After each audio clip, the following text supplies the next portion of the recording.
چھٹی کا دن تھا۔ چھوٹو اور ڈھولو نے رات کو ہی پلان بنا لیا تھا کہ صبح کا ناشتہ وہ دونوں تیار کریں گے، اس لیے وہ دونوں ددو سے پہلے ہی صبح صبح اٹھ گئے۔ دونوں نے مل کے آٹا گوندھا، پھر پیڑے بنا کے رکھے اور آلو ابال کے ان کو پیسا اور مسالے ڈالے۔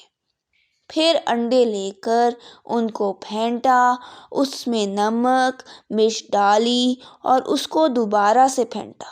پھر دہی کو پھینٹ کے لسی بنائی اور چائے کے لیے دودھ دھر دیا۔ پھر آملیٹ بنا کر پیڑے بیلے اور آلو والے مزیدار پراٹھے بنائے اور خوبصورت برتنوں میں رکھ کر دسترخوان سجایا۔ ددو اٹھ کر باہر آئے تو دیکھ کر حیران ہی رہ گئے کہ چھوٹو اور ڈھولو صبح صبح کیسے اٹھ گئے، وہ بھی چھٹی والے دن۔ پھر جب انہوں نے دسترخوان سجا دیکھا تو سمجھ گئے کہ ان دونوں نے آج اپنے ددو کی دعوت کرنے کی ٹھانی ہے۔ وہ دونوں کچن میں چیزیں سمیٹ ہی رہے تھے کہ ددو نے بآواز بلند ان دونوں کو سلام کیا اور کہا، صبح بخیر پیارے بچوں۔ وہ دونوں بولے، صبح بخیر ددو جان۔ یہ آج کیا ماجرا ہے بھئی، اتنی صبح کیوں اٹھ گئے؟ ددو نے انجان بنتے ہوئے پوچھا۔ جی ددو جی، بس ایسے ہی۔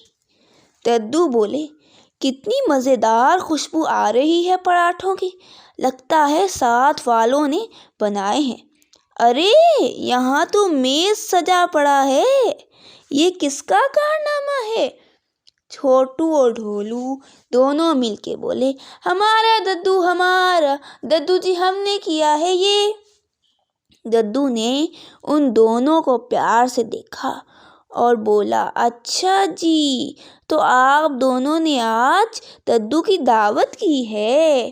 دونوں مسکرا کے بولے، جی ددو۔ پھر وہ سب بیٹھ گئے اور چھوٹو اور ڈھولو کے بنائے ہوئے ناشتے سے انصاف کرنے لگے۔ ددو نے پوچھا، پراٹھے کس نے بنائے ہیں؟ چھوٹو نے کہا، ددو جی، آلو میں نے ابالے تھے اور پراٹھے میں بھائی نے بھر کے ان کو تلا ہے، اور انڈا ڈھولو نے پھینٹا تھا اور فرائی میں نے کیا تھا۔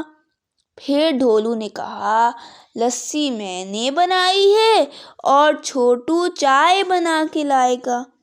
واہ بھئی، تم دونوں بڑے کمال کرتے ہو۔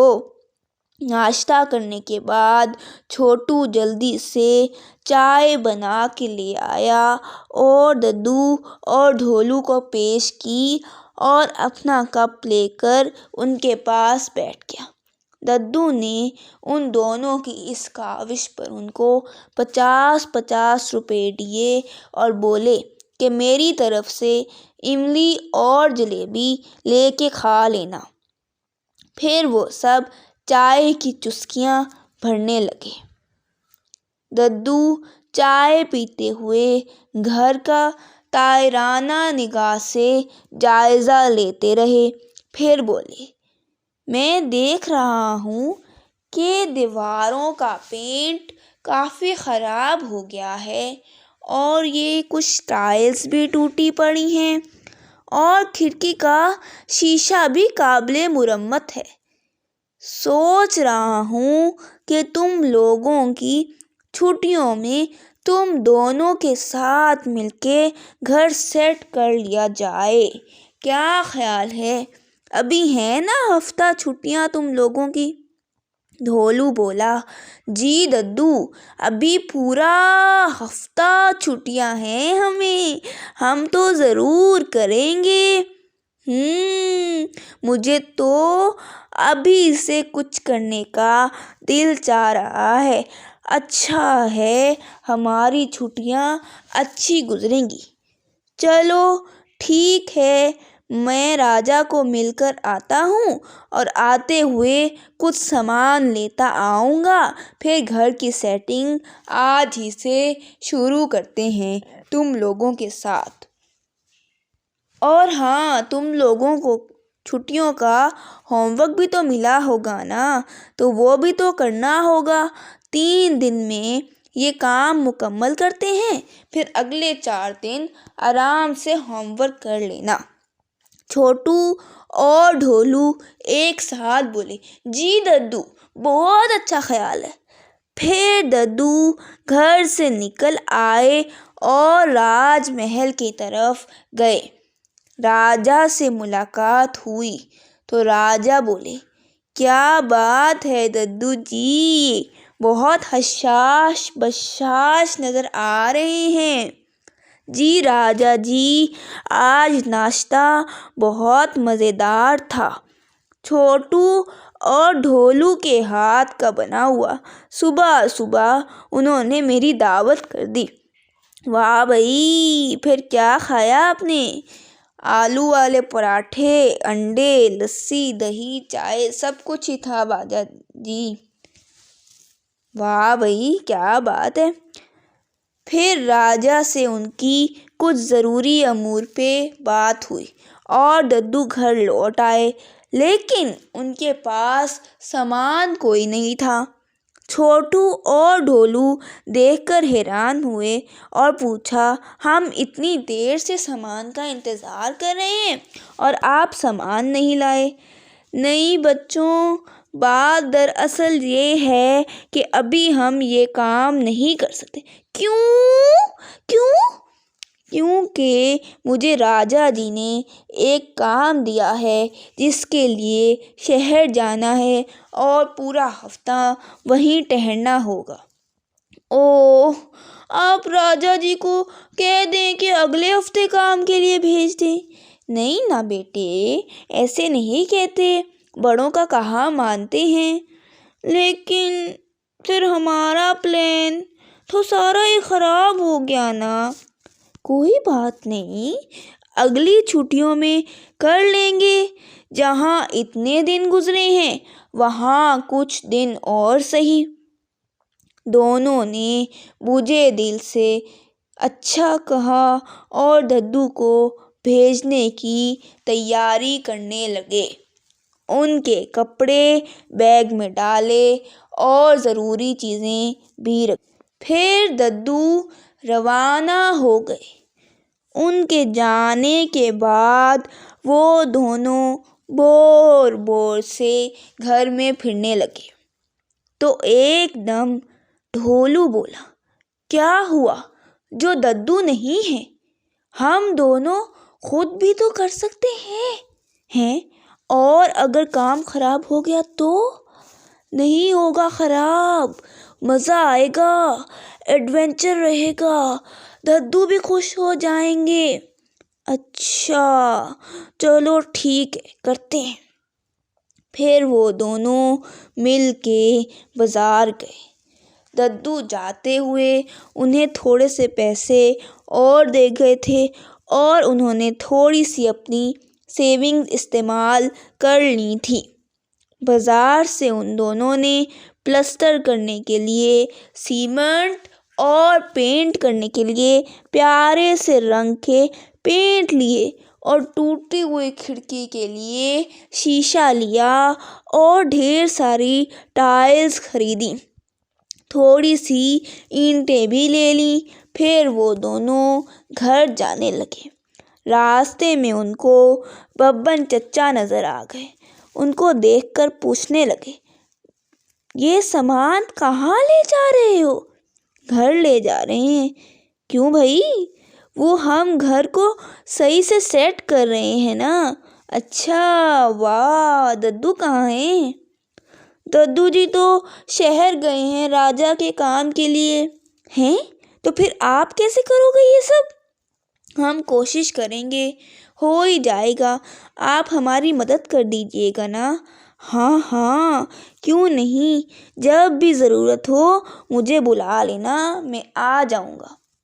اس کے بعد وہ دونوں گھر آ گئے اور کام کا آغاز کرنے لگے۔ سب سے پہلے انہوں نے اینٹیں پکڑیں اور ٹوٹی ہوئی اینٹوں کی جگہ ان کو لگایا۔ پھر کھڑکی کا پرانا شیشہ اتارا اور نیا چمچماتا شیشہ لگایا۔ کھڑکی خوبصورت ہو گئی۔ پھر دیوار کا پرانا پلسٹر اور پینٹ اکھاڑا اور اس کے بعد نیا پلسٹر کرنے لگے۔ ان کا قد چھوٹا تھا، اس لیے انہوں نے ببن چچا کو بلایا اور ببن چچا نے ان دونوں کی مدد کر دی۔ اس کے بعد دیواروں میں خوبصورت رنگوں کا خوبصورت ہی پینٹ کیا گیا۔ اس کام میں بھی ببن چچا نے ان کی مدد کی۔ یکدم سے گھر کی شان اور خوبصورتی میں اضافہ ہو گیا۔ وہ بہت پیارا لگنے لگا۔ پھر انہوں نے جلدی سے ساری صفائی کی، سارا گھر پانی اور سرف سے دھویا۔ پھر گھر کے لیے آرائشی سامان خریدنے چلے گئے۔ بیڈ شیٹ، گلدان، پھولوں کی بیلیں خرید لائے اور وال ہینگنگز بھی خرید لائے۔ پھر ان سب چیزوں سے گھر کو سجا دیا۔ ساتھ میں اسکول کا ہوم ورک بھی مکمل کر لیا۔ اس کے بعد وہ دونوں بے چینی سے ددو کا انتظار کرنے لگے۔ بیڈ پہ نئی بیڈ شیٹ چمک رہی تھی۔ گلدان میں خوبصورت تازے تازے گلاب کے پھول اپنی بہار دکھا رہے تھے۔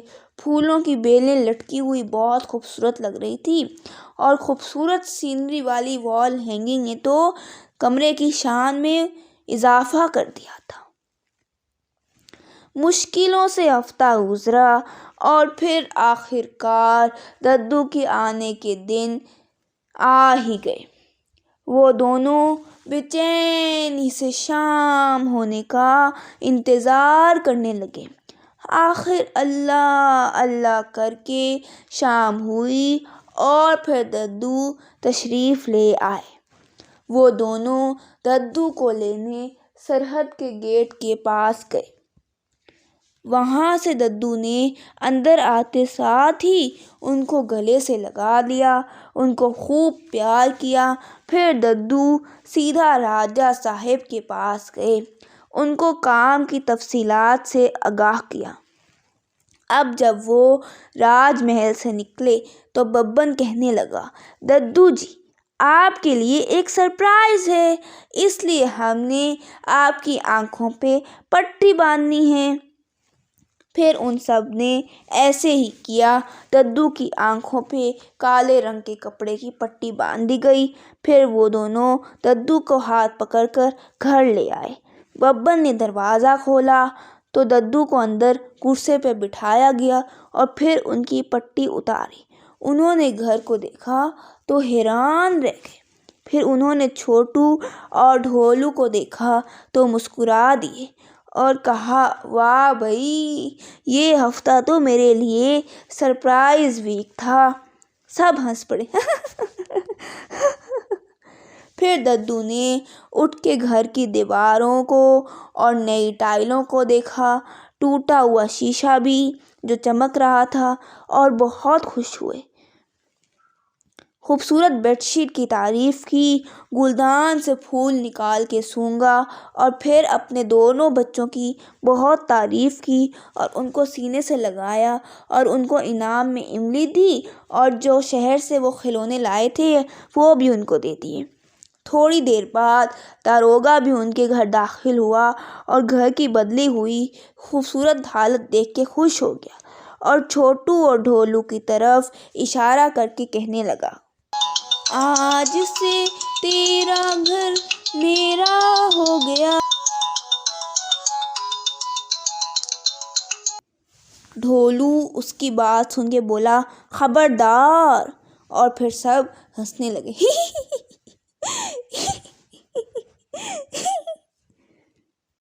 You can download the application on Google Play or App Store, and you can visit our website mathslegends.co.uk.